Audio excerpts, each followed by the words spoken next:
العلم واليقين والقبول والانقياد فادر ما أقول والصدق والإخلاص والمحبة وفقك الله لما أحبه. بسم الله الرحمن الرحيم. الحمد لله والصلاة والسلام على رسول الله وعلى آله وصحبه ومن اتبع هداه ثم أما بعد. Sampai pada anak sebuah audio rekaman tertanggal 28 Ramadan kemarin.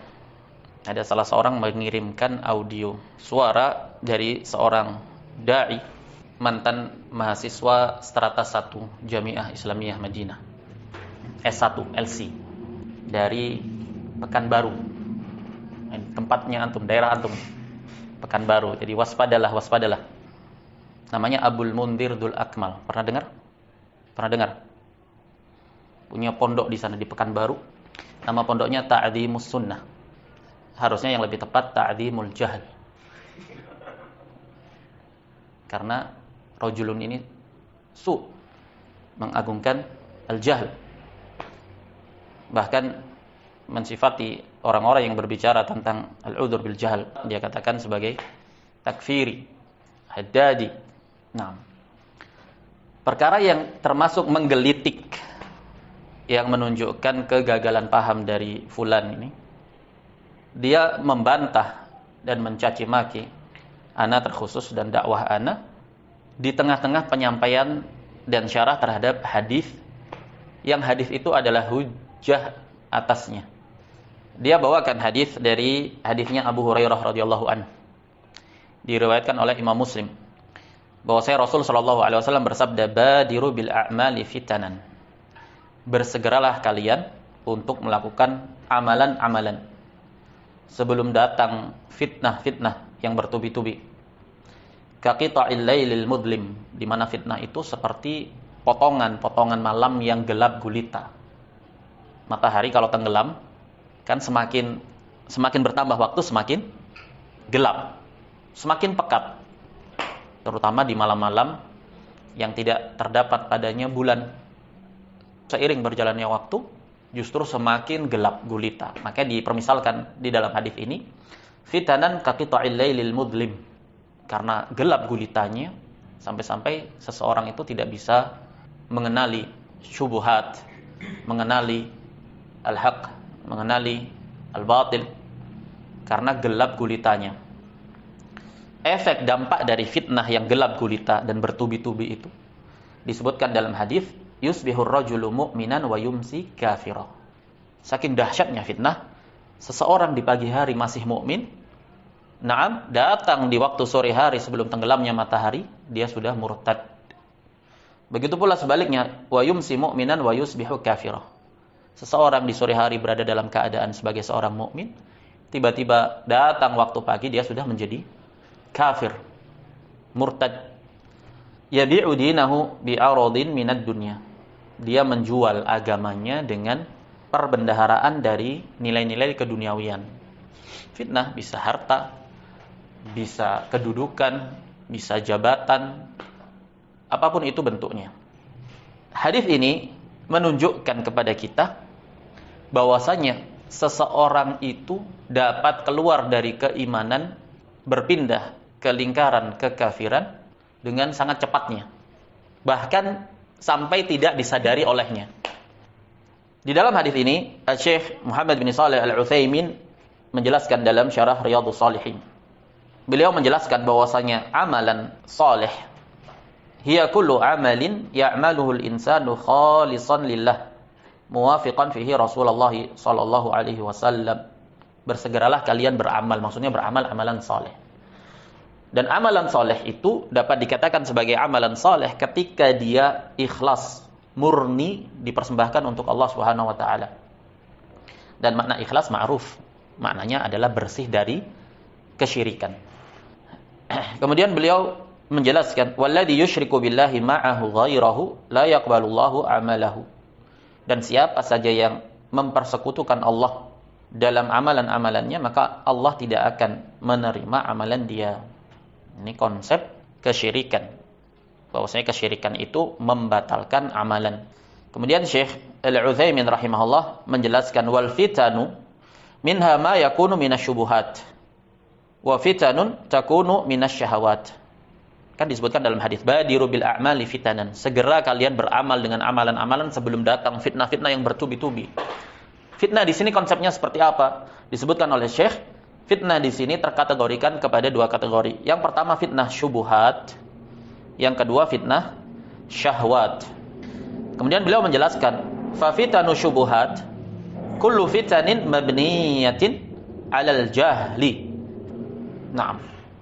Definisi fitnah syubuhat yaitu setiap fitnah yang berpijak di atas kejahilan, ketidaktahuan. Ini definisi fitnah syubuhat. Karena karakteristik dari syubuhat itu sendiri, la ya'lamuhunna katsirun minan nas. Tidak mengetahuinya kebanyakan mayoritas dari manusia. Bermakna jahil. Naam. Kenapa? Karena al-haq, al-halalu bayyin wal haramu bayyin, jelas semuanya gamblang. Tauhid itu wadih, wa syirik wadih. Naam. Bainahuma umurun mushtabihah. Di antara keduanya itu ada perkara-perkara yang syubhat. Karakteristiknya la ya'lamuhunna katsirun minan nas. Tapi bersama dengan itu disebutkan dalam hadis, faman ittaqa syubuhati faqad istabra'a li dinihi wa 'irdihi. Wa man waqa'a fi syubuhati waqa'a fil haram la mahalah. Bermakna siapa yang menjatuhkan diri dalam syubhat, yang pastinya syubhat itu didasari atas kerancuan dan ketidaktahuan, kejahilan padanya, dihukumi waqa'a fil haram. Nah, ini definisi dari syubhat. Tapi bersamaan dengan itu disebutkan dalam hadis, yusbihur rajulu mu'minan wa yumsi kafiran. Bersama dengan adanya syubhat, adanya kerancuan, adanya sesuatu yang pekat gulab gulita, sulit dikenali yang hak dan yang batil, tercampur adukkan, konsekuensinya apa? Yusbihur rajulu mu'minan wa yumsi kafiran. Seseorang bisa tiba-tiba menjadi murtad dan tidak lantas diberi udzur atas kejahilannya. Padahal jelas hadisnya kaqita'il lailil mudlim, seperti potongan-potongan malam yang gelap gulita. Jadi hadis ini sejatinya adalah hujjah atas hadar rajul. Nah, yang menunjukkan atas kegagalan paham dirinya dalam memahami makna hadis. Bahkan di dalam syarah hadis ini Syekh Al-Utsaimin menjelaskan, wa yadhunnuhu hasanan. Jadi seseorang tadi beramal dengan suatu amalan yang konsekuensinya kafir, tapi dia sangka itu adalah amalan kebaikan. Kemudian Syekh membawakan dalil firman Allah Subhanahu wa taala, "Qul hal nunabbi'ukum bil akhsarina a'mala." Maukah kalian aku kabarkan dengan orang yang paling merugi amalannya? Alladzina dhalla sa'yuhum fil hayatid dunya. Yaitu mereka yang tersesatkan upaya, usaha, perjuangan, amalan-amalan mereka dalam kehidupan dunia. Wahum yahsabuna annahum yuhsinuna sun'a. Dalam keadaan mereka menyangka dan mengira mereka sedang beramal amalan yang baik. Berarti mereka jahil kalau ternyata amalan mereka itu adalah amalan yang salah. Nah, dan disebutkan dalam tafsir terhadap ayat ini, mereka beramal amalan-amalan saleh untuk Allah Subhanahu wa taala. Dalam persangkaan mereka amalan ini lillah. Tapi bersamaan dengan itu ternyata Allah hukumi dengan kerugian. Naam, menunjukkan tidak adanya uzur atas kejahilan dalam permasalahan seperti ini. Naam. Jadi hadis ini sendiri hujjah atas orang tersebut yang telah gagal paham dalam memahami dan menjelaskan hadis. Syekh Al-Utsaimin juga menjelaskan dalam syarah yang sama, yusbihul insanu mu'minan wa yumsi kafiran wal iyadu billah. Seseorang di pagi hari mukmin, di sore hari tiba-tiba menjadi kafir, sekonyong-konyong jadi kafir. Nah, yaumun wahid. Bahkan enggak sampai satu hari full. Nah, dalam satu hari yang sama yartaddu anil Islam, dia murtad dari Islam, maknanya kafir. Yakhruju minad din, keluar dari agama. Naam. Ini makna dari hadis. Berarti hadis menunjukkan pembatal dari pembatal-pembatal keislaman. Naam. Dan tidaklah diberi udzur atas kejahilan padanya. Padahal jelas fitnah, syubhat, rancu, samar perkaranya. Ini menunjukkan bahwasanya rajul tersebut, Abul Mundhir, tidak memahami atau gagal paham dalam memahami hadis yang ada. Dan atas yang demikian itu, maka yang lebih tepat bagi dirinya adalah ucapan dari Imam Malik rahimahullah, arba'atun la yu'khadhu anhul ilm.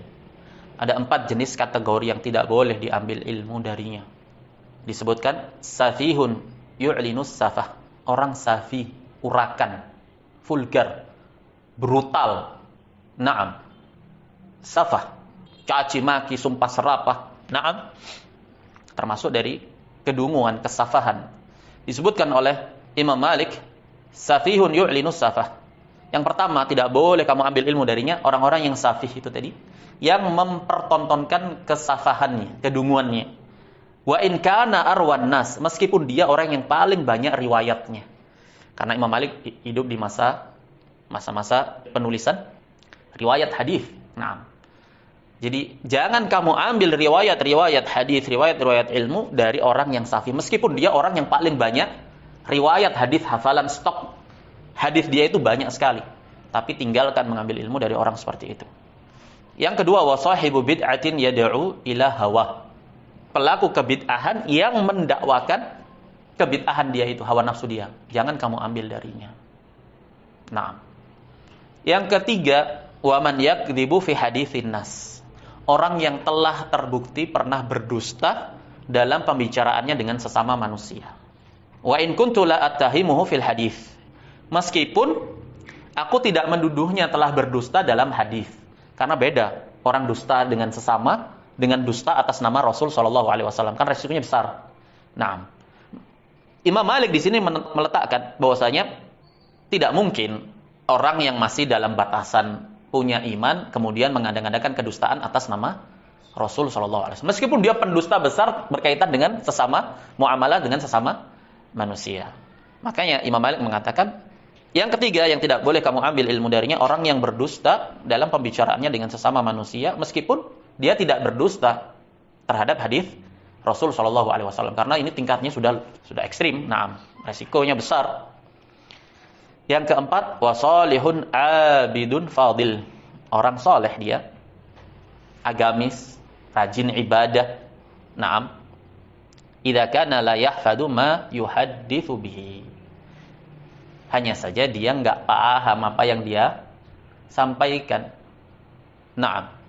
Ya bergelar ustadz kan gelar di masyarakat. Naam. Punya pondok pesantren, siapa aja sekarang punya dana ya buka pondok pesantren. Apalagi ada embel-embelnya LC. Naam. Agamis, saleh, abid, ahli ibadah. Hanya saja dia tidak paham apa yang dia sampaikan. Ini merusak. Lebih-lebih lagi kalau sudah tidak paham ditambah dengan kesafahan itu tadi, kebrutalan, kevulgaran dalam bersikap dan bertindak. Sebagaimana nanti kita lihat bagaimana kesafahan dari beliau. Nah, dalam rekamannya beliau mengatakan, orang-orang yang berbicara tentang tidak ada udzur bil jahl, hati-hati kalian.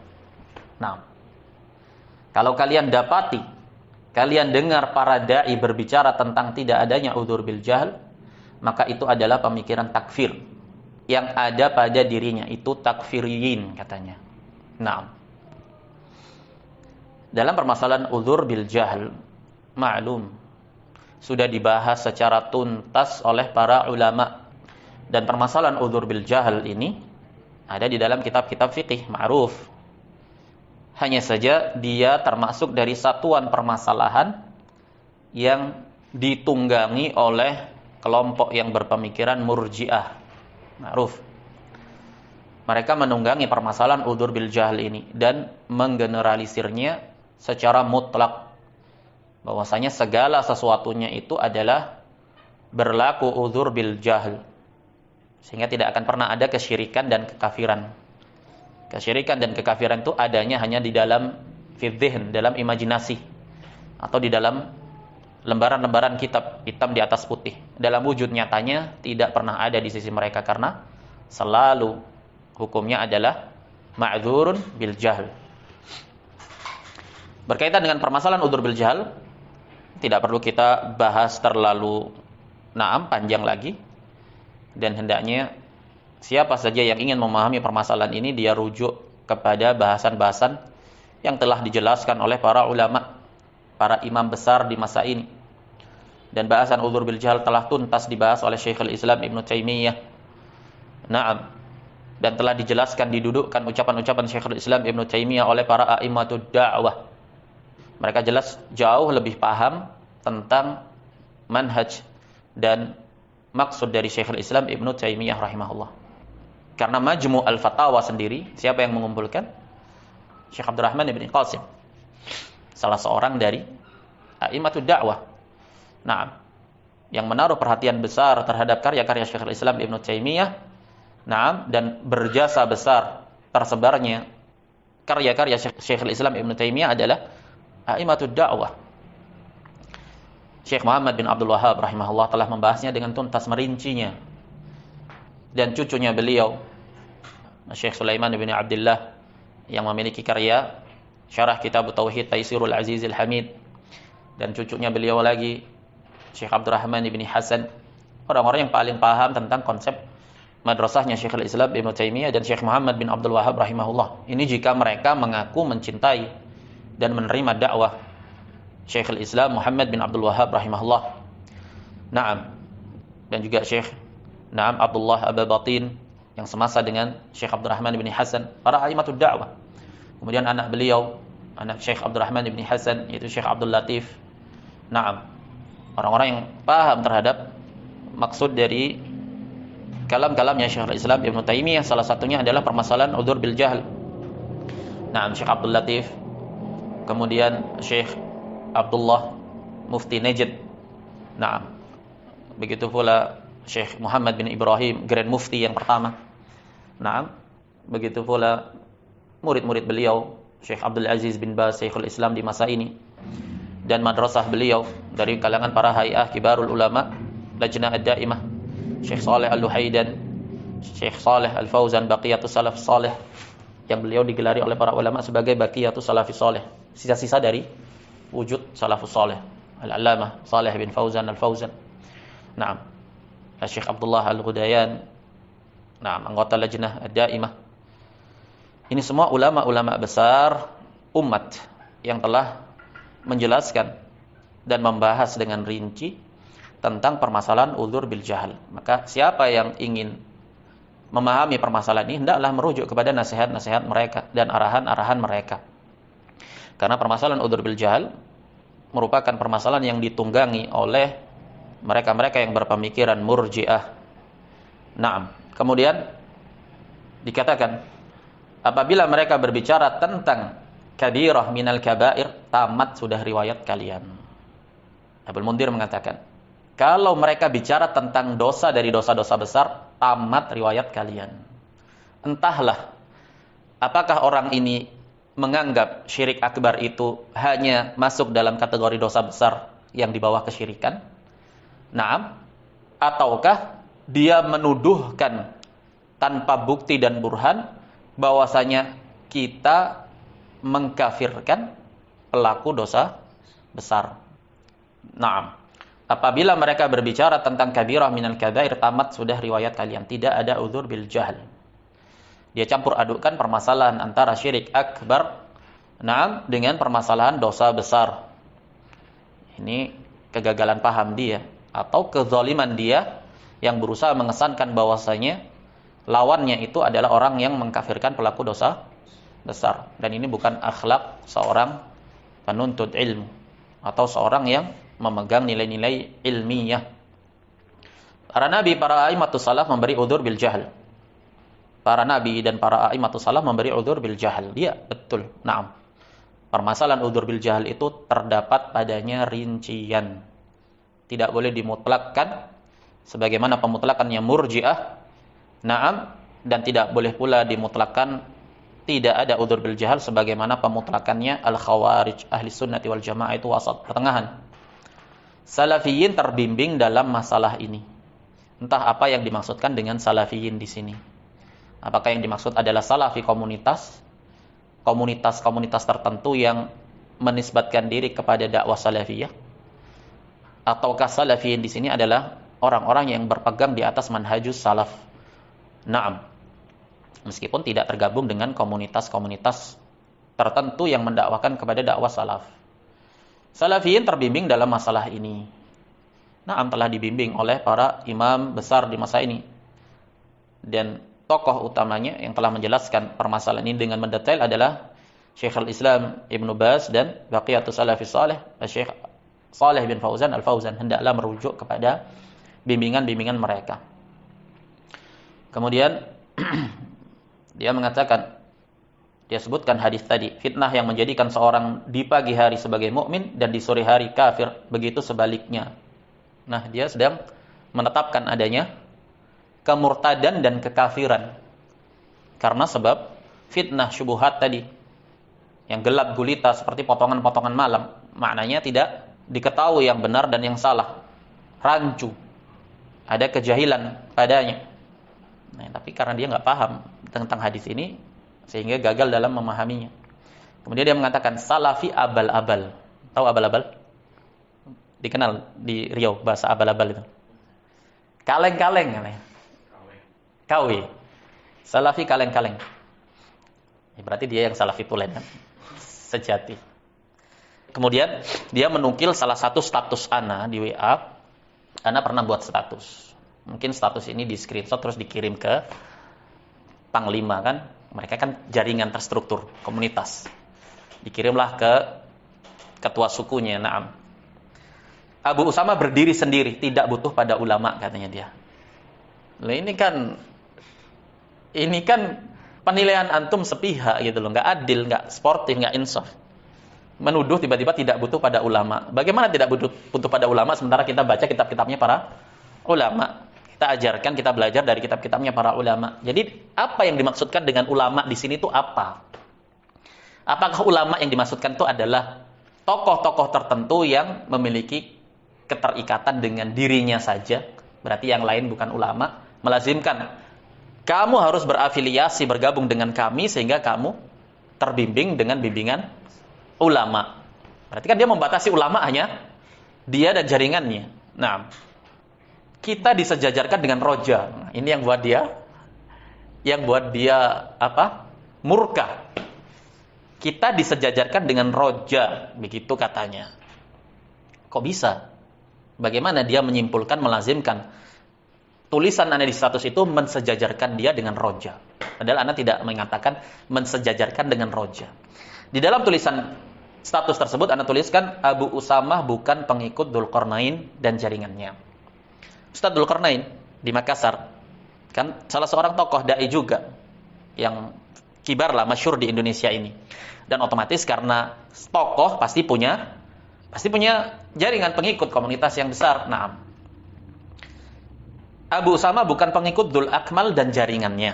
Karena fi'lan nggak bisa diingkari, mereka punya pengikut, punya jaringan lah, terkoneksi. Nah, Abu Usama bukan pengikut roja dan jaringannya. Ini kan semua menisbatkan kepada dakwah salaf kan. Abu Usama bukan pengikut Askari dan jaringannya. Abu Usama bukan pengikut Hajuri dan jaringannya. Tahu Hajuri antum pernah dengar? Nah, Abu Usama bukan pengikut So'afiqah. Pernah tahu So'afiqah? Dengar? Syahrul? Belum pernah antum? Alhamdulillah, antum di atas fitrah. Antum? Belum, alhamdulillah. Antum ini masih di atas fitrah yang bagus. Ya, So'afiqah salah satu dari komunitas-komunitas dakwah yang menisbatkan ke dakwah salafiyah di Indonesia ini. Yang sama juga dengan yang lainnya itu, bahwasanya mereka menganggap kamilah salafi yang tulen dan asli, yang lain abal-abal. Satu dengan yang lain saling mentabdi. Kamu bukan salafi. Salafi hanya saya dan jaringan saya dan ustadz-ustadz kita. Yang lain bukan salafi. Semuanya sama. Abu Usama bukan pengikut So'afiqah dan atau RII. RII itu radio apa namanya? Radio Islam Indonesia ya.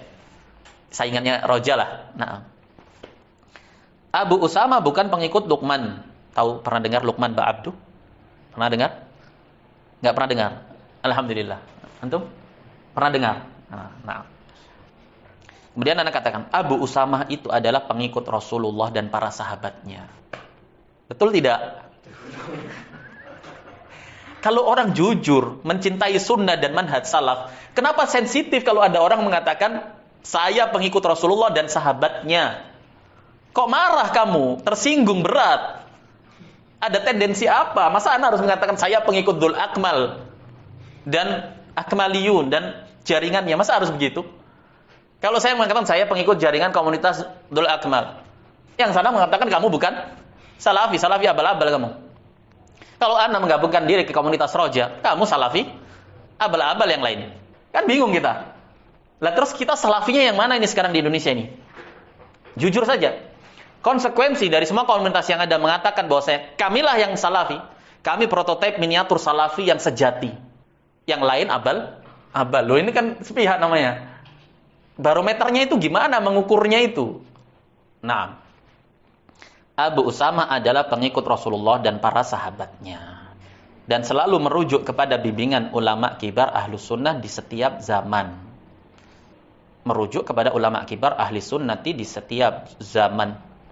Tidak ada klaim atas Abu Usama, walhamdulillah. Nggak ada klaim, nggak ada intervensi. Kamu harus bergabung dengan saya, kalau tidak kamu bukan salafi, kamu hizbi. Tidak ada intervensi. Nah, tidak ada klaim. Saya orang merdeka, hamba Allah saja.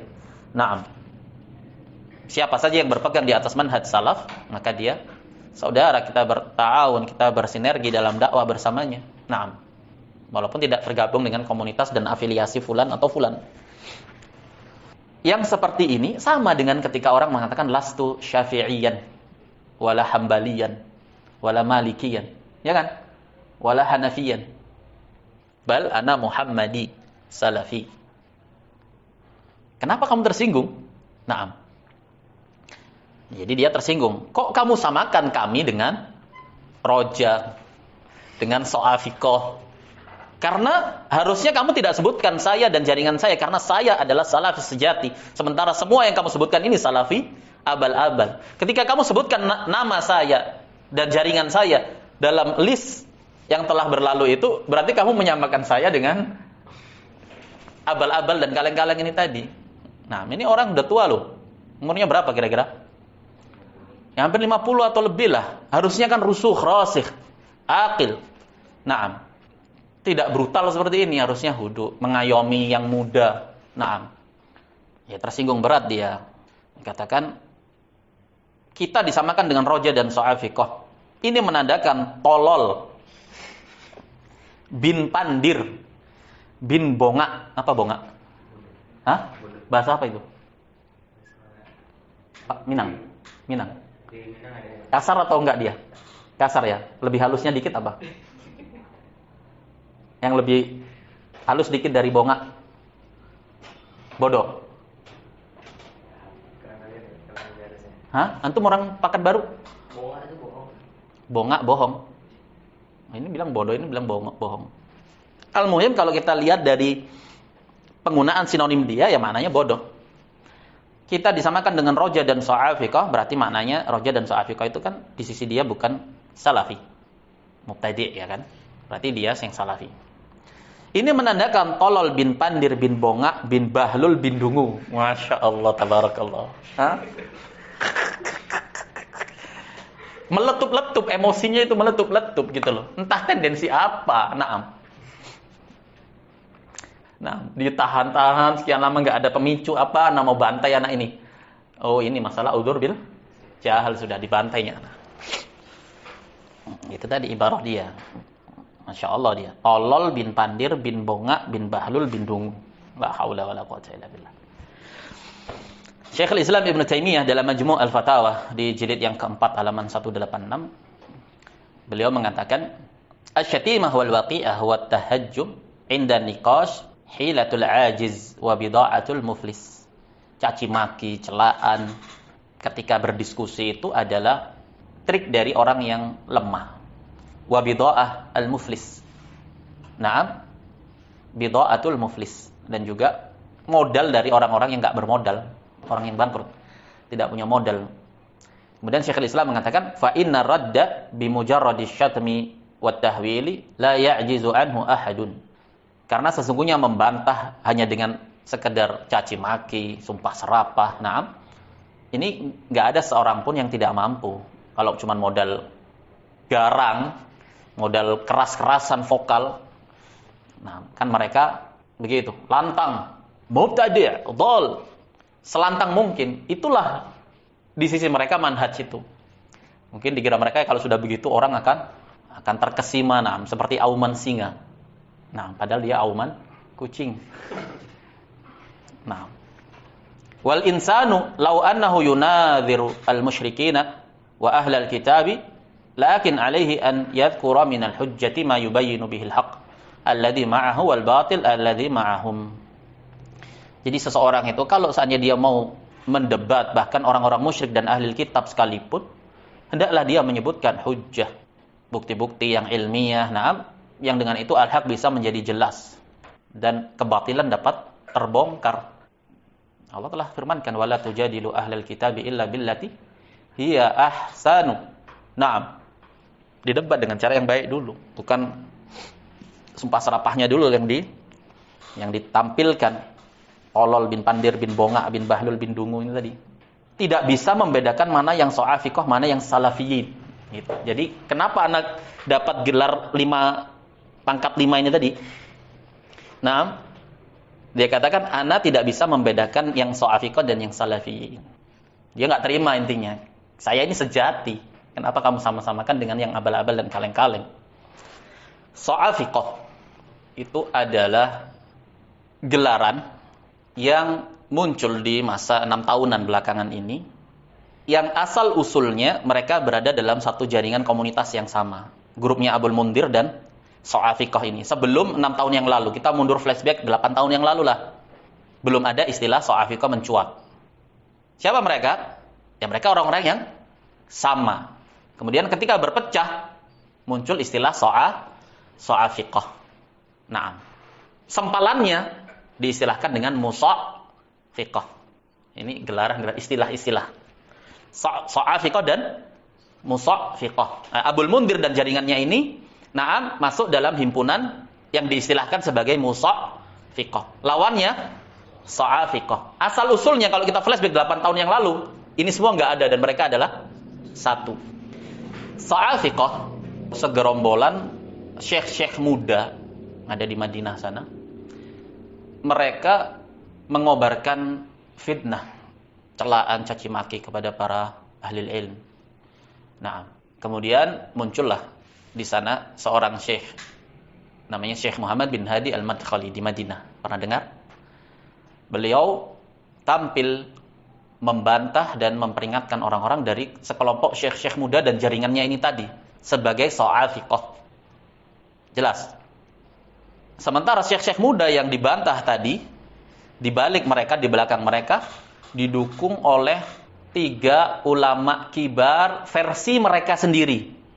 Yang 8 tahun lalu sebelum muncul So'afiqah dan Musafiqah ini adalah 3 sosok ulama kibar yang mereka sepakati bersama sebagai ulama kibar.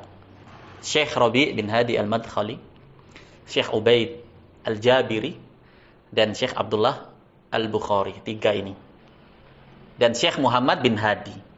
8 tahun yang lalu masih sama. Kemudian ketika pecah, Syekh Muhammad bin Hadi bersendirian dalam permasalahan dan kasus ini. 3 ulama kibar yang sama, yang mereka sepakati bersama, Syekh Rabi', Syekh Ubaid, Syekh Abdullah Al-Bukhari, menentang dan berseberangan dengan Syekh Muhammad bin Hadi. Yang dalam hal ini diistilahkan mewakili musafiqah. Jelas. 3 ini mewakili so'afiqah. Nah, tidak bisa membedakan mana yang so'afiqah, mana yang salafiyin katanya. Berarti kalau begitu lazimnya so'afiqah bukan salafiyin, kan begitu? Sementara bersama mereka itu 3 ulama kibar yang mereka sepakati sebagai ulama kibar dalam versi mereka. Nah, kalau begitu berarti di sini kelazimannya dikatakan saya atau ana tidak bisa membedakan mana yang so'afiqah, mana yang salafiyin dalam keadaan so'afiqah itu didukung oleh jumhur ulama kibar versinya mereka. Berarti Abul Mundir di sini sedang mendeklarasikan bahwasanya mereka semua adalah ahli bid'ah mubtadi', bukan salafi. Kamilah yang salafi. Kita tidak ada jaringan dakwah salafiyah. Dia mengingkari. Nggak ada itu jaringan-jaringan. Yang kita emban sampai hari ini, nggak pernah kita punya jaringan. Dia menafikan adanya jaringan. Padahal dia punya koordinator wilayah, Korwil namanya. Di setiap kota. Di Malang, kalau kamu ingin teranggap sebagai salafi, kamu harus dikenal oleh fulan. Ada di sini. Di sebelah kita, ini kampung sebelah. Namanya Zainul. Orang bodoh. 8 bulan belajar di Fiush. 8 bulan. Dalam keadaan belum pernah mondok sebelumnya. Tiba-tiba ke Fiush. 8 bulan itu, sebulan pertama adaptasi baru datang. Naam. Sebulan terakhirnya persiapan mau pulang. Berarti anggaplah fokusnya berapa? 6 bulan. Itu kalau fokus. Kalau paham bahasa Arab dengan baik. Naam. Dalam waktu 6 bulan kira-kira materi apa saja yang sudah dia pelajari dan dia selesaikan dalam keadaan dia berangkat 0. Naam. Pulang ke sini, dia ingin membentuk dakwah dalam konsep komunitas. Membawa bendera Dzul Akmal dan jaringannya ini. Waktu baru pertama kali anak pulang, naam, diajak ngisi di masjid dia, ngisi. Tapi kok mengarahnya kemudian kita ngeblok, kita membuat kubu-kubuan ini. Anak kan nggak mau. Nah, makanya anak nggak mau bergabung dengan mereka. Dakwah-dakwah saja tahun-tahun. Tapi kalau harus kubu-kubuan begitu dalam bentuk yang ngeblok jaringan, nah komunitas, anak nggak mau. Nah, dia mau mendatangkan, kita bikin daurah di Malang ini, daurah Ustadz Dzul Akmal dan Ustadz Askari pada waktu itu. Pada waktu itu, anak masih punya kritikan ke Ustadz Askari. Sebelum akhirnya beliau rujuk datang ke Malang. Nah, kita bicara 4 mata. Nah, beliau rujuk dari fitnah yang sebelumnya. Intinya tidak ada permasalahan dengan beliau. Si Zainul ini, Korwil, koordinator wilayah yang kamu nggak bisa jadi salafi kalau nggak mendaftar dulu ke dia. Nah, dia pingin ketika anak baru datang, Maret atau ya Maret 2020. Ayo kita bikin daurah Ustadz Askari dan Ustadz Dzul Akmal. Maunya dia itu adalah untuk menunjukkan kekuatan melawan kubu So'afikoh itu tadi yang ada di sini. Pernah dengar Usamah Mahri? Ustadz Usamah Mahri. Pernah dengar? Nah, untuk menandingi kubu ini. Jadi dakwahnya pengennya apa? Pengennya hantam-hantaman gitu aja. Naam. Ada malas, Anda bilang, sudah jangan sibukkan dengan itu. Kita bangun dakwah, kita rintis dakwah, kita sibukkan dengan ilmu, kita belajar. Nah, rupanya dia tersinggung. Wah, kok tidak mau berloyalitas kepada panglima ini? Hah?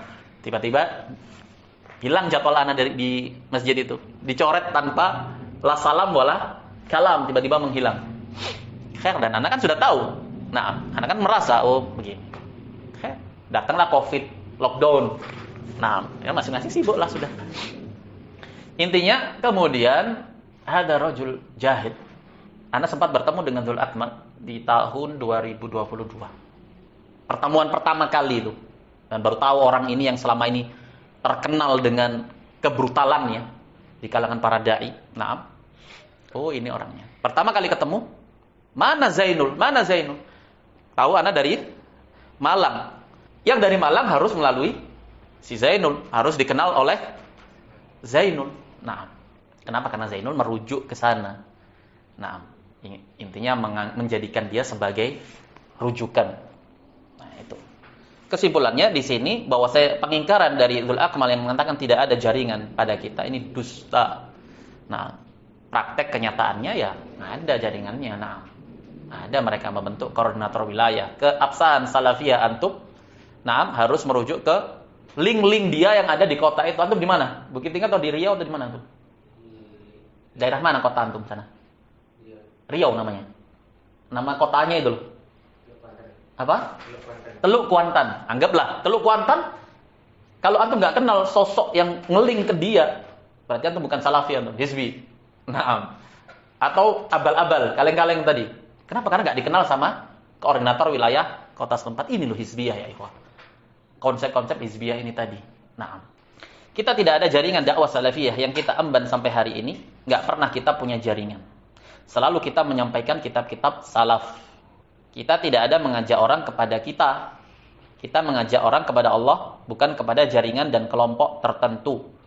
Nah, terus kenapa kamu sensitif ketika Anda mengatakan saya adalah pengikut Rasulullah dan para sahabatnya? Kenapa kamu meletup-letup? Nah, kita mengajak kepada Allah, bukan kepada jaringan dan kelompok tertentu.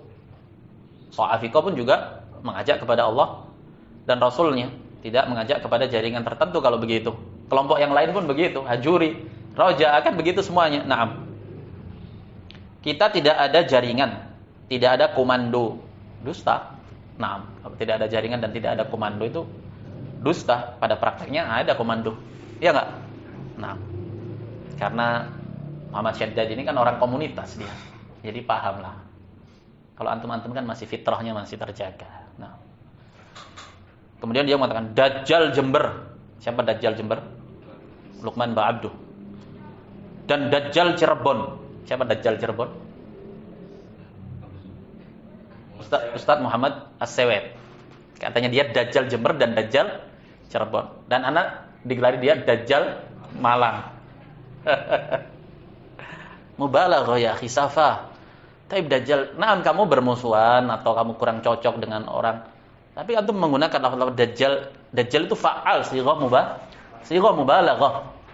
Nah, kedajjalannya itu di sisi mananya? Jelaskan secara ilmiah. Seperti ini, kedustaan, na'am, menyengaja dusta, memanipulasi data begini begitu, na'am.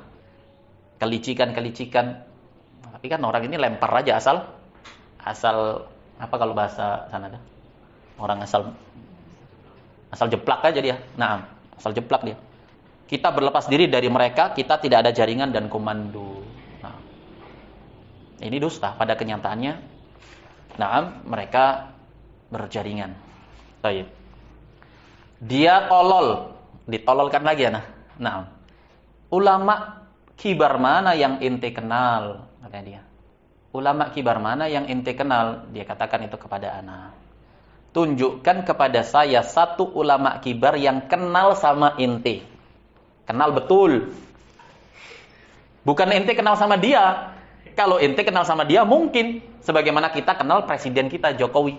Katanya dia gitu. Tapi Jokowi gak kenal kita. Nah, dia katakan, ulama kibar mana yang kenal betul sama ente. Begitu. Ente yang mendakwakan pengikut para ulama kibar. Ulama kibar mana yang ente kenal. Katanya dia. Coba tunjukkan satu orang saja ulama kibar yang menuntun dakwah ente siapa? Jawabannya, kita balik sekarang. Kan definisi ulama kibar ini terlalu umum, mujmal. Nah, ulama kibar ana bisa jadi nanti kamu tidak sepakati sebagai ulama kibar karena ulama kibar ya yang berada dalam komunitas dan jaringan ana saja. Kan menurut dia begitu. Nah, kita tanya kepada dia, antum sendiri wahai ustaz, ulama kibar mana yang membimbing dakwah antum? Yang kenal sama antum dengan sebenar-benar kenal. Kita sebutkan saja ulama kibar di masa ini. Bittifaq, yang masih hidup di masa ini ya. Atau di masa yang sebelumnya lah, yang semasa dengan Abul Mundhir lah. Syekhul Islam Abdul Aziz bin Baz. Kenal sama antum? Ulama kibar atau bukan? Jawab sendiri. Kenal betul sama antum? Nah, ini pertanyaan, silakan dijawab. Al-Allamah Muhammad bin Shalih Al-Utsaimin. Kenal betul sama antum? Silakan antum jawab. Naam. Walhamdulillah. Kitab-kitab mereka ada. Rekaman-rekaman audio mereka ada. Naam. Rekaman-rekaman pelajaran mereka ada. Terjaga semuanya. Naam. Kemudian Al-Syekh Al-Allamah Shalih Al-Luhaidan, dan yang masih hidup sekarang Baqiyatus Salafis Shalih Al-Syekh Al-Allamah Shalih bin Fauzan Al-Fauzan. Kenal enggak sama ente? Nah, jangan ente lah, antum. Kenal enggak sama antum? Kenal betul. Kalau antum kenal dia ya mungkin. Nah, seperti kita kenal Presiden Pak Jokowi. Nah, tapi kan Pak Jokowi belum tentu kenal antum. Syekh Abdul Muhsin Al-Abbad. Nah, muhaddits Madinah. Syekh Abdul Aziz Ar-Rajihi. Naam. Profesor Dr. Abdul Razak Al-Badr. Syekh Saleh bin Abdullah Al-Abud, ulama besar kota Madinah, mantan rektor UIM, masih aktif sampai saat ini mengajar di Masjid Nabawi. Jadi ulama besar mana yang antum kenal dan kenal betul dengan antum? Ulama besar mana yang kenal betul dengan antum? Kita mendekat sedikitlah. Syekh Rabi' bin Hadi Al-Madkhali. Ulama kibar atau bukan menurut versi antum? Jelas dikatakan ulama kibar. Naam. Kira-kira bagaimana tanggapan beliau terhadap antum? Kalau kenal ini. Naam. Terhadap syekh-syekh rujukan antum.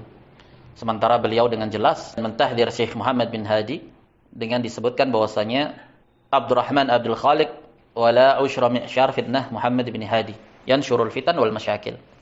Jadi pernah ada fitnah sebelumnya itu namanya seseorang namanya Abdurrahman Abdul Khaliq. Fitnah besar di kalangan dakwah, terjadi perpecahan, pertikaian antar sesama penuntut ilmu. Kemudian dikatakan bahwasanya Syekh Muhammad bin Hadi Al-Madkhali ini jauh lebih dahsyat fitnahnya. Fitnah yang dahsyat dari fitnahnya Abdurrahman Abdul Khaliq itu tidak ada sepuluhnya. Berarti maknanya fitnahnya Syekh Muhammad bin Hadi Al-Madkhali yang dalam hal ini mewakili barisan yang diistilahkan dengan musa'fiqah tadi, lawannya sa'afiqah, 10 kali lipat lebih parah dan lebih dahsyat fitnahnya, lebih sesat. Sementara Abdul Mundir Dzul Akmal ini tadi merujuk kepada link Syekh yang dikatakan jauh 10 kali lipat lebih sesat. Nah, jadi jawabannya kembali lagi, ulama kibar mana yang dimaksudkan? Ente yang mendakwakan pengikut para ulama kibar. Ulama kibar mana yang ente kenal? Coba tunjukkan satu orang saja. Ulama kibar yang menuntun dakwah ente siapa? Baik, jawabannya. Datang sebuah athar dari Abdullah bin Mas'ud radhiyallahu anhu. Beliau berkata, "Man kana minkum mustannan falyastanni biman qad mat." Siapa di antara kalian yang ingin mengambil panutan, contoh, hendaklah dia mengambil panutan dari orang yang telah mati. Maksudnya para sahabat, para salaf. Fa innal hayya la tu'man 'alaihi al-fitnah. Karena orang yang hidup itu tidak aman dari fitnah, bisa berbolak-balik ke istiqomah dia. Siapa yang telah meninggal itu? Ulaika ashabu Muhammad. Mereka adalah para sahabatnya Muhammad sallallahu alaihi wasallam. Asar ini menunjukkan kepada kita untuk berpegang teguh, berpijak dengan manhaj para salaf. Dan untuk mengerti manhaj para salaf tidak dipersyaratkan kita harus bertemu dengan para salaf. Karena asar mereka, ucapan-ucapan mereka, kisah-kisah mereka tertulis dan terbukukan di dalam kitab-kitab ilmu. Dapat kita ambil sebagai ibrah dan pelajaran. Naam. Dipelajari oleh generasi demi generasi. Dengan berbagai macam wasilah dan caranya. Di antara mereka ada yang mengambil bertalaki secara langsung hadir di majelis. Itu apa yang dikenal dalam istilah ilmu periwayatan dengan as-sama'. Mendengar langsung. Sami'tu fulan yaqulu. Nah, bersambung sanadnya. Generasi demi generasi, begitu terus sanadnya bersambung. Nah, sebagian mereka ada yang mengambilnya dari jalan pengkhabaran. Telah mengabarkan kepadaku, telah disampaikan kepadaku, telah dibacakan kepadaku. Nah, ini bentuk-bentuk tahammul, periwayatan ilmu riwayat. Di antaranya ada yang diistilahkan dengan al-munawalah.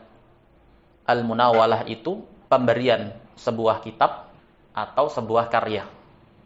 Munawalah namanya. Diberikan kepada siapa saja.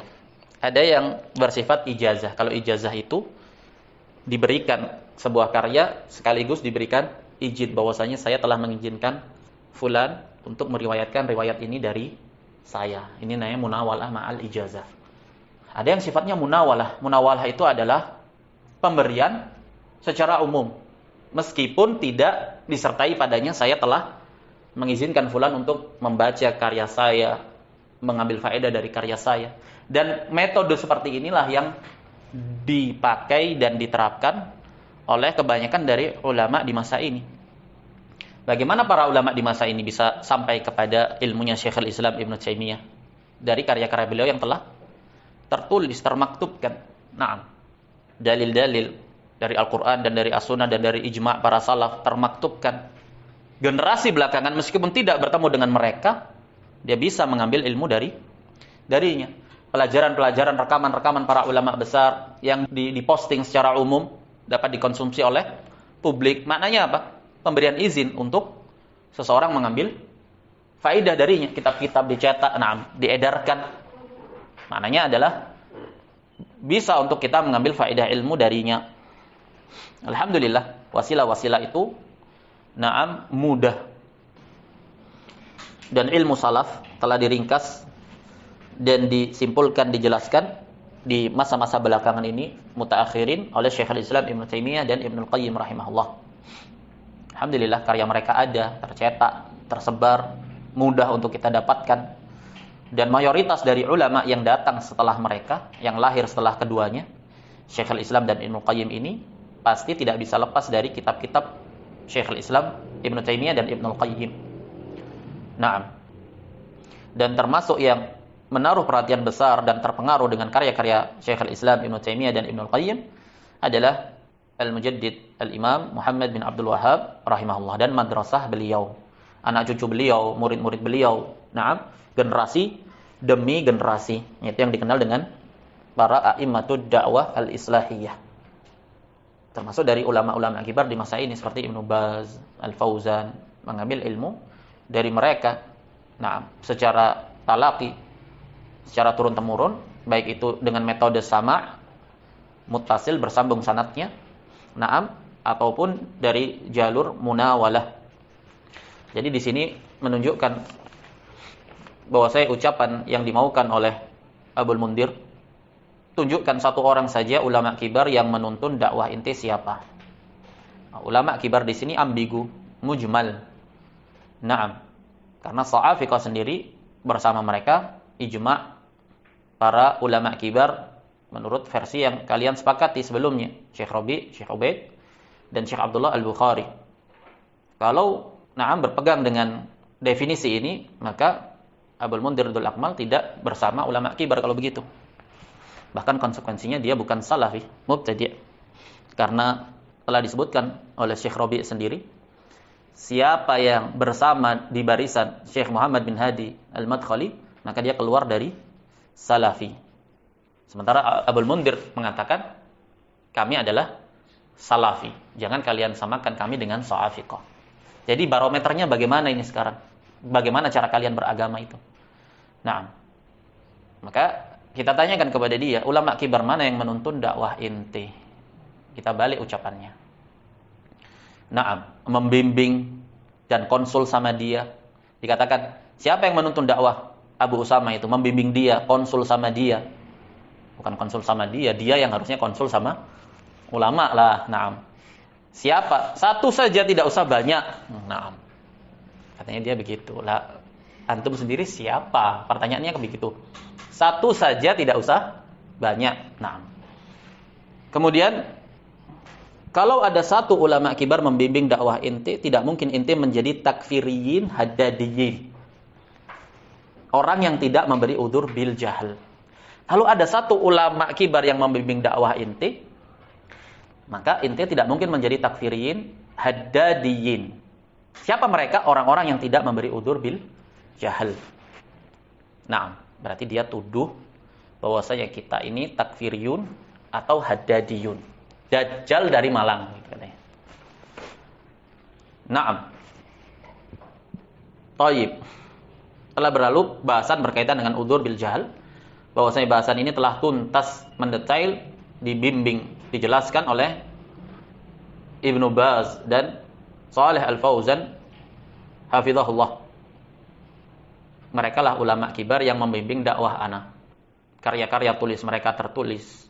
Suara-suara mereka, rekaman-rekaman pelajaran mereka terekam jelas.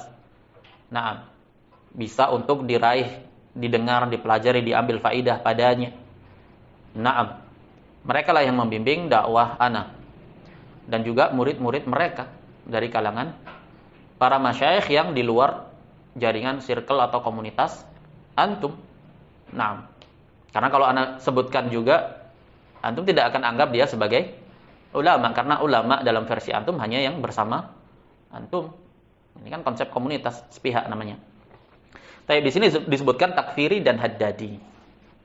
Haddadi sendiri sejarahnya adalah Mahmud bin Ahmad Al-Haddad dari Mesir. Dia safar ke Riyadh kuliah jurusan komputer kalau nggak salah, umum lah. Komputer atau akuntansi, semakna dengan itu. Sekitar 7 tahun dia di Riyadh, orang Mesir. Setelah selesai dari kuliahnya, dia pindah di Madinah. Dia belajar di beberapa masyayikh di Madinah. Salah satunya ada seorang alim besar di masa itu, Syekh Hamad Al-Ansari. Sebelum akhirnya Mahmud Al-Haddad ini dideportasi. Awal pergerakannya, Mahmud Al-Haddad ini bersama dengan Syekh Rabi bin Hadi Al-Madkhali. Sahabat dekat kental sudah. Kemana-mana bareng. Teman perjuangan dalam dakwah. Mereka memiliki semangat dan ghirah yang tinggi dalam menghidupkan athar-athar salaf. Terutama dalam masalah akidah dan tahdzir terhadap ahli bid'ah. Naam, manhaj. Tahdzir terhadap ahli al-bid'ah. Mulailah mereka terapkan bagaimana athar-athar salaf yang keras terhadap ahli bid'ah diterapkan kepada beberapa kalangan ahli ilmu yang memiliki ketergelinciran dalam akidah. Di antaranya Ibnu Hazm memiliki ketergelinciran terhadap pemikiran Mu'tazilah. Sementara Ibnu Hazm ini nama besarnya itu beredar luas di kitab-kitab fikih dan dinukil oleh para ulama ahli sunnah pendapat-pendapatnya dalam fikih. Walaupun ulama ahli sunnah menjelaskan memiliki ketergelinciran dalam akidah. Kemudian An-Nawawi dan Ibnu Hajar Al-Asqalani. Ma'ruf karya beliau Fathul Bari dan Syarah Sahih Muslim. Memiliki ketergelinciran dalam permasalahan ta'wil sifat, terpengaruh dengan mazhab Asy'ari. Hanya saja para ulama setelah masa mereka masih menukilkan pendapat-pendapat Nawawi dan Ibnu Hajar. Menukil ilmu mereka. Muncullah kemudian Mahmud Al-Haddad ini. Konsekuensi terhadap mempelajari athar salaf berarti kita harus mengatakan bahwasanya An-Nawawi dan Ibnu Hajar ini mubtadi' dhal, mubtadi' yang sesat, tidak boleh diambil ilmu darinya. Ungkapan-ungkapan ini disepakati bersama oleh Syekh Rabi' dan Mahmud Al-Haddad sendiri. Bahkan ada rekaman yang suaranya Syekh Rabi' mengatakan bahwasanya Nawawi Al-Hafidh mubtadi' dhal. Ungkapan yang tidak familiar di kalangan para ulama. Memang mereka punya penyimpangan, tapi jangan menggunakan pengungkapan seperti itulah. Ketika Mahmud Al-Haddad ini, pokoknya kita menerapkan athar salaf, mubtadi', dhal. Mulai gaduh di kalangan para penuntut ilmu dan ulama. Ada muncul sekelompok komunitas pergerakan di Madinah, yang bersikap keras terhadap An-Nawawi dan Ibnu Hajar. Sampai kemudian ada salah satu dari komunitas mereka yang membakar Fathul Bari, syarah Sahih Al-Bukharinya Ibnu Hajar. Mulailah ini terdengar, mencuat. Sampai sedemikian itu efeknya gitu loh. Terdengar di kalangan para ulama. Dan simpang siur mulai muncullah pengingkaran-pengingkaran bahwa kalian ini ekstrim, kalian ini terlalu melampaui batas, ghulu. Termasuk di antara yang membela Mahmud Al-Haddad yang menyarankan untuk membakar Fathul Bari dan syarahnya Imam An-Nawawi dan menafikan itu adalah Syekh Rabi' sendiri. Syekh Rabi' mengatakan dusta orang-orang yang menyandarkan tuduhan kepada Mahmud Al-Haddad bahwasanya beliau memerintahkan membakar karyanya Ibnu Hajar dan An-Nawawi. Dibela mati-matian sama Syekh Rabi'. Sampai pada akhirnya kemudian karena gaungnya sudah beredar luas dan para ulama berbicara, maka Syekh Rabi' pun mundur. Menjadilah kemudian berselisih antara Syekh Rabi' dan Mahmud Al-Haddad. Tampillah kemudian Syekh Rabi' dalam surah atau bentuk orang yang paling keras dalam membantah Mahmud Al-Haddad ini. Sehingga muncullah kemudian Haddadi. Orang-orang yang berpemikiran yang mendukung pemikirannya Mahmud Al-Haddad. Padahal asalnya mereka satu komunitas, satu pergerakan dakwah. Kemudian dikatakan Haddadiyah. Ini cikal bakal dari istilah Haddadi. Akhirnya dipergunakan istilah ini untuk menggelari siapa saja yang mereka anggap tidak sejalan dengan dakwah mereka dan dianggap keras. Salah satunya adalah orang-orang yang menetapkan kafirnya pelaku syirik akbar, digelari sebagai Haddadi, karena image Haddadi ini adalah orang-orang yang ekstrim dan ghulu. Orang-orang ekstrim dan ghulu dalam menerapkan asar-asar salaf terhadap ahli bidah. Diletakkan kepada ahli tauhid yang memvonis, menetapkan, meyakini kafirnya pelaku syirik akbar sebagai Haddadi. Padahal Mahmud al-Haddad sendiri dalam bab udzur bil jahal itu satu manhaj. Naam, dengan mereka-mereka yang menggaungkan udzur bil jahal. Satu manhaj dengan Abul Mundhir bil Akmal. Disebutkan dalam dalam kitabnya At-Tahaffuz Minat Talaffuz. Kitabnya Mahmud al-Haddad, dia mengatakan innal muslima idza asyraka billahi asyirkal akbar min ibadatil asnam wal istihza bi syar'illahi ta'ala wa takdzibi rasulih wa lam yakun fi dzalika mashmulan bil 'udri syar'i kal jahalati awin nisyani awil khata' awil ikrah fa innahu yakhruju minal islam. Lihat bagaimana Mahmud al-Haddad menggaungkan udzur bil jahal terhadap syirik akbar.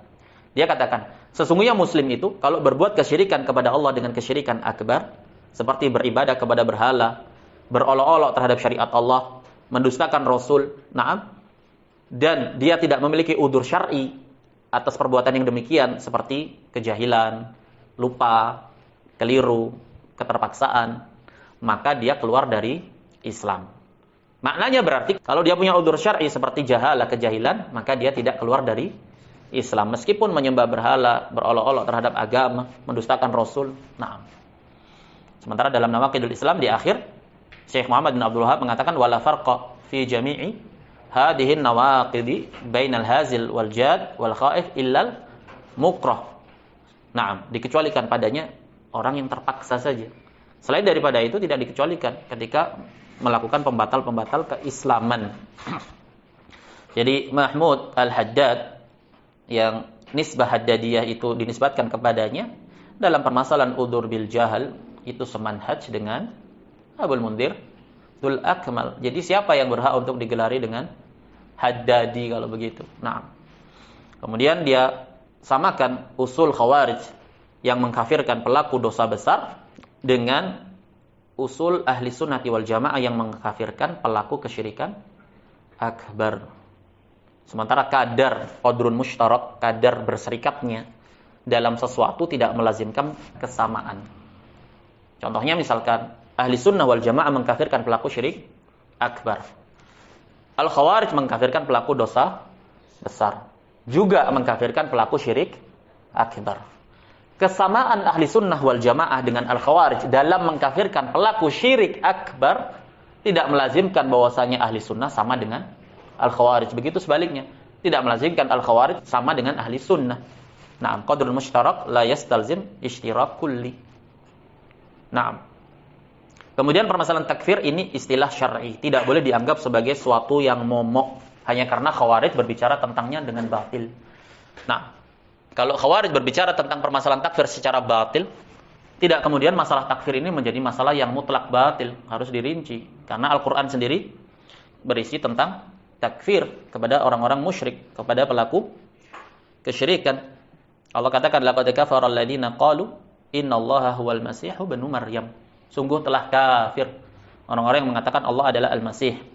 Dan banyak sekali ayat-ayat yang menunjukkan takfir Al-Qur'an terhadap kesyirikan dan pelakunya, dan juga terhadap kekafiran dan pelakunya. Kemudian dia mengatakan, kalau ada satu ulama kibar membimbing dakwah inti, tidak mungkin inti menjadi takfiriyin haddadiyin, orang-orang yang tidak memberi udzur bil jahal. Kalau begitu para ulama besar seperti Ibnu Baz, Lajnah Daimah, Hay'ah Kibarul Ulama, Shalih Al-Fauzan, kelazimannya engkau tuduh sebagai takfiri. Dan ini bukan sesuatu yang aneh, yang mengherankan. Karena jelas mereka memang menuduh Syekh Shalih Al-Fauzan sebagai takfiri. Abdullah Al-Bukhari, yang mereka sepakati sebelumnya sebagai ulama kibar, menuduh Syekh Shalih Al-Fauzan sebagai takfiri. Dr. Muhammad bin Rabi' Al-Madkhali, anaknya Syekh Rabi' sendiri, menuduh, mengatakan bahwasanya Syekh Saleh bin Abdul Aziz Al-Syekh yang statusnya ketika itu menteri urusan dakwah dan keagamaan, Wazirul Awqaf, sebagai takfiri ikhwani. Waliul amr padahal. Nah, dibilang takfiri ikhwani. Yang demikian tidaklah mengherankan jika kemudian sekelas Abul Mundhir Dzul Akmal menuduh dan memvonis, mentabdi' orang-orang yang meyakini kafirnya dan musyriknya pelaku syirik akbar sebagai orang-orang musyrik. Karena dia melazimkan di sini orang-orang yang tidak memberi udzur bil jahal terhadap pelaku syirik akbar berarti takfiri Haddadi. Padahal Haddadi sendiri memberi udzur bil jahal. Baik, kemudian dia mengatakan Dajjal dari Malang. Nah, walaupun dia tamatan Yaman, ya meskipun dia tamatan Yaman, jadi dia remehkan, dia kerdilkan orang-orang tamatan Yaman. Semisal dengan pendahulunya Abdullah Al-Bukhari, Dr. Abdullah Al-Bukhari yang mengerdilkan, madrasah yang ada di Yaman. Walaupun dia tamatan Yaman, tamat Yaman jadi malaikat gitu, kata dia. Pulang dari Yaman jadi Syekhul Islam Ibn Taimiyah. Nah, Yaman mana? Yamannya ana di Fuse. Nah, dari akhir 2009 sampai Februari 2020. Sampai akhir Februari 2020. Gurunya di Yaman siapa? Guru saya di Yaman salah seorang ulama kibar di negeri Yaman, faqihul Yaman, pakar fikihnya negeri Yaman yang diwasiatkan oleh Syekh Muqbil Ibn Hadi Al-Wadi'i sebagai marja'iyah, salah satu rujukan di negeri Yaman. Ulama kibar. Al-Allamah Abdurrahman Ibn Umar Ibn Mar'i Al-Adni rahimahullah. Sudah meninggal beliau. Ini guru saya. Gurunya di Yaman siapa? Kawannya di Yaman siapa? Terus harus siapa kawan saya di Yaman? Anda kenal kawan saya? Atau harus berkawan dengan si Zainul tadi? Yang 8 bulan di Yaman. Anggaplah 6 bulan dia waktu belajar.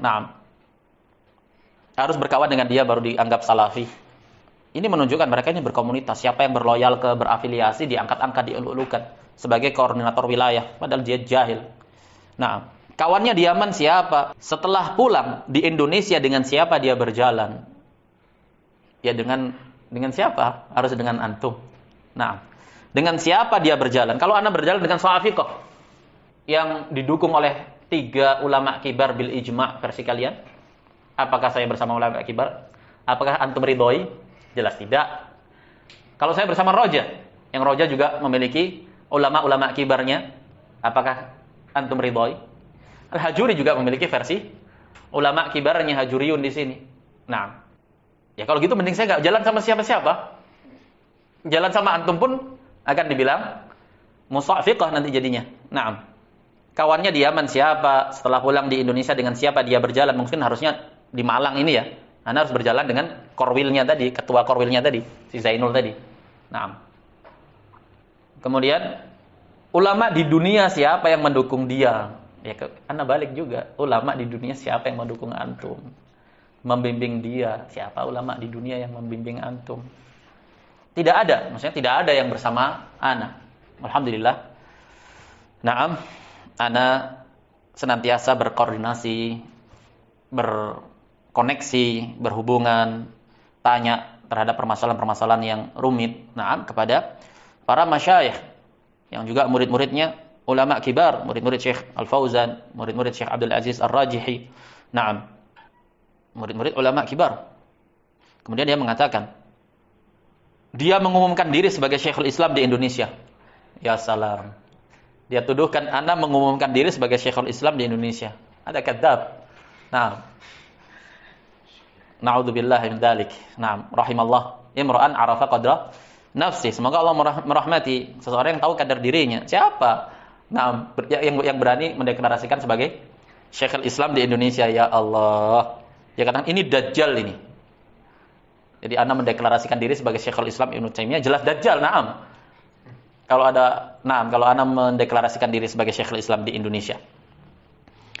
Berarti yang benar, yang Dajjal itu ya orang yang menuduhkan, orang yang tidak mengatakan seperti itu, dia tuduhkan secara sepihak dengan tuduhan seperti itu, melazimkannya. Ini tidak mengerti dakwah. Jadi Ana dalam hal ini tidak mengerti dakwah, menyamakan kita dengan Roja dan Luqman. Larinya ke sana lagi dia, meletup-letup. Ini orang nggak kenal dakwah, kita kok disamakan dengan Roja dan Luqman. Luqman bersama Syekh Rabi, ulama kibar katanya antum. Bersama Syekh Ubaid. Nah, ini orang adalah takfiriyin haddadiyin.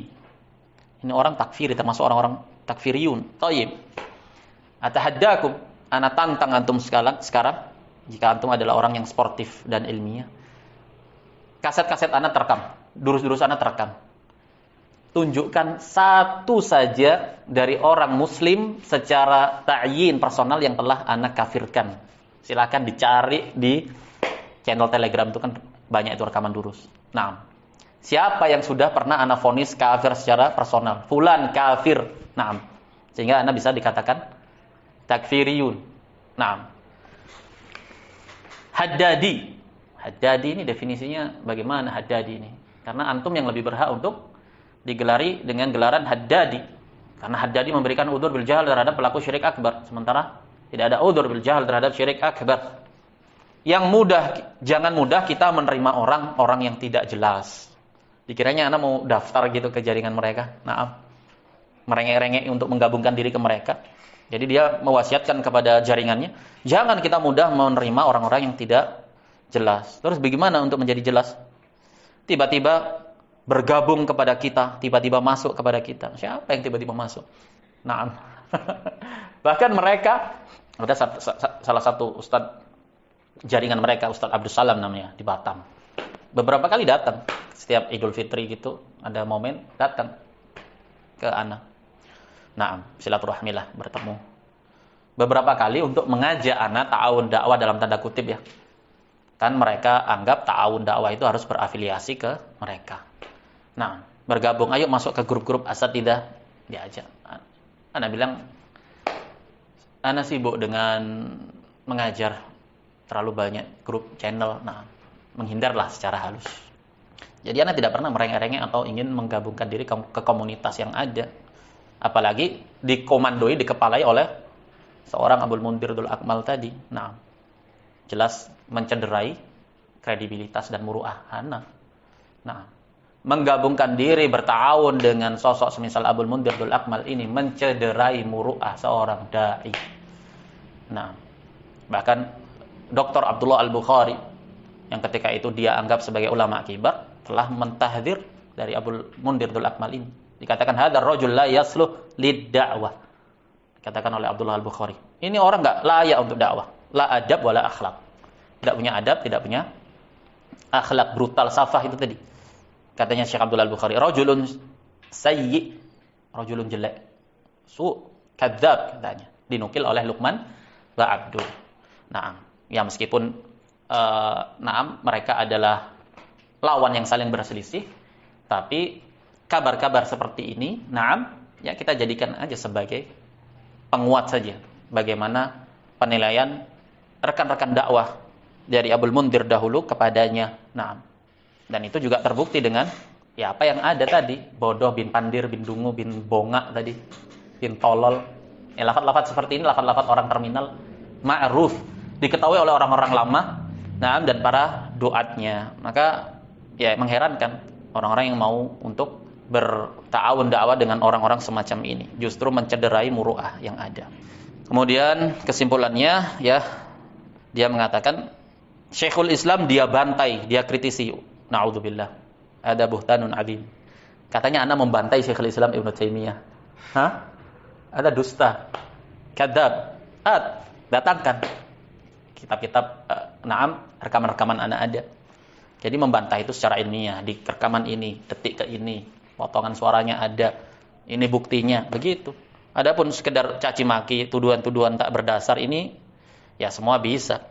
Dia bantai, dia kritisi. Waduh, Masya Allah. Kalau kita nggak abal-abal, nggak kaleng-kaleng, mentazkiyah dirinya sendiri. Adapun kita tidak abal-abal, tidak kaleng-kaleng, selalu berhubungan dengan ulama dari tahun 92. Selalu berhubungan dengan ulama dari tahun 92. Intinya, dari ibarat seperti ini menunjukkan kesombongan diri dan kecongkaan diri. Saya ini senior, saya sejak dahulu kala, kamu masih bayi, kamu masih anak kemarin sore, masih ingusan, adapun saya sudah berkecimpung dan berkoneksi dengan para ulama. Ya, tinggal dilihat saja tahun 92 ini umurnya Abdul Mundir berapa, begitu. Ya, itu kesimpulan dari apa yang dikritikkan oleh Abul Mundhir Dhul Akmal. Naam, dalam rekaman suaranya tersebut fujur dalam khusumah, brutal, serampangan dalam menuduh lawannya. Naam. Jadi kesimpulannya,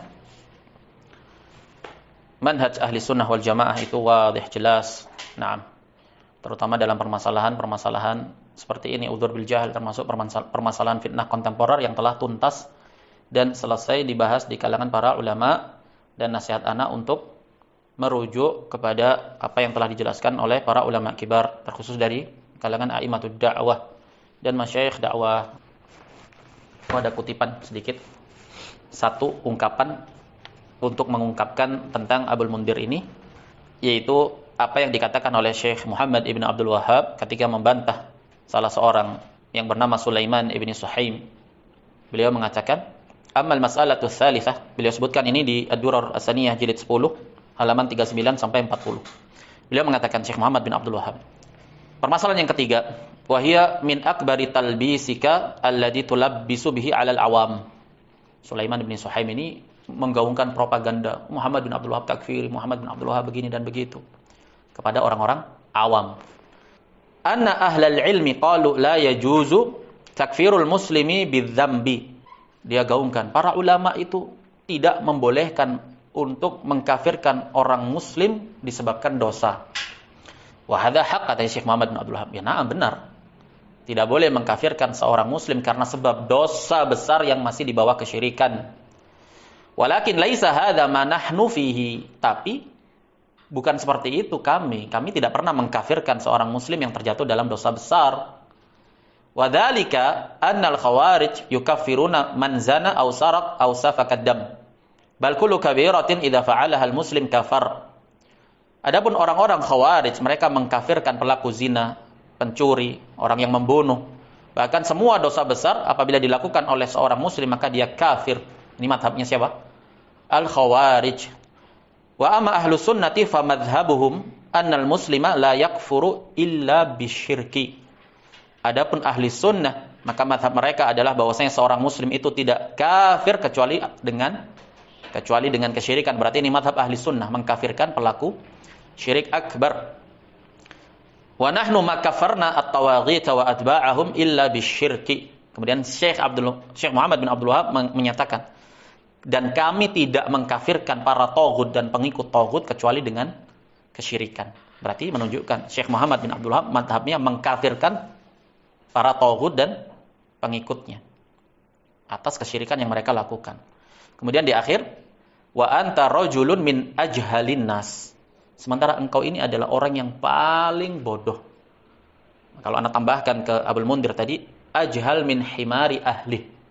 Akan lebih bodoh dari keledai tuannya. Nah, tadhunnu anna man shalla wa da'a annahu muslim la yakfur.